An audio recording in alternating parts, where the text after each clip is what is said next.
அஸ்ஸலாமு அலைக்கும் நண்பர்களே. இவர் தான் நம்ம ரூம் உள்ள ராஜ்குட்டி. நைட்டு சொன்னாரு காலையில மீன் அங்கே போகும்போது சொல்லுங்க நானும் வரேன்னு. காலையில் எழுப்புனா எந்திரிக்க மாட்டாங்களா? உனக்கு பொண்ணு பக்கம் தந்தா போகிறேன் எந்திராண்டானே எந்திரிச்சிட்டான். சரி வண்டே ஸ்டார்ட் பண்ணிட்டு உட்காந்து வண்டே ஸ்டார்ட் பண்ணிட்டு உட்காந்தேன். அதுக்கப்புறம் தூவ கிடக்கத்தில் அப்படியே ஐஸ் பாக்ஸ் எடுத்துக்கிட்டு ஆனும் வந்தாரு. அதுக்கப்புறம் அப்படியே கிளம்பியாச்சு. தூங்கிட்டே போனான்னு சொல்லிட்டு வரான். சரி கார் பார்க்கிங் காரை போட்டுட்டு உள்ளுக்குள்ளே போய் பார்க்கலான்னு உள்ளே போய் பார்த்தா சரியான கூட்டம். அடே நானும் மீன் வாங்க தானே வந்திருக்கேன், என்னையும் கொஞ்சம் சேர்த்துங்கண்ணேன்னு கத்துறேன் கெஞ்சுறேன். யாரும் கண்டதில்ல. அப்புறம் அங்கே இருக்கிற மீனை கொஞ்சம் போய் வேடிக்கை பார்த்துட்டே நின்றுருந்தேன். அதுக்கப்புறம் இந்த அண்ணன் எதை பூவிட்டு இருந்தாப்புல என்னன்னு போய் பார்த்தா நண்டு. எவ்வளோன்னு கேட்டால் 20 கேட்டியா 7500 வருது. அதுக்கப்புறம் இதை பார்த்தா இது அந்த ரேட்டு தான் வருது. இது செல்லாதுன்ட்டு அப்புறம் இந்த மீன் பார்த்தீங்கன்னா செல்ற மாதிரி இருந்துச்சு.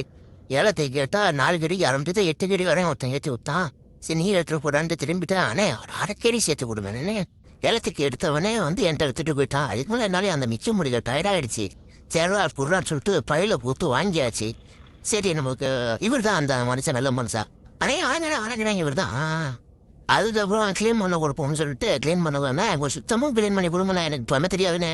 பட் என்ன ஆனால் அவன் கருப்படாது மீண்டாரு.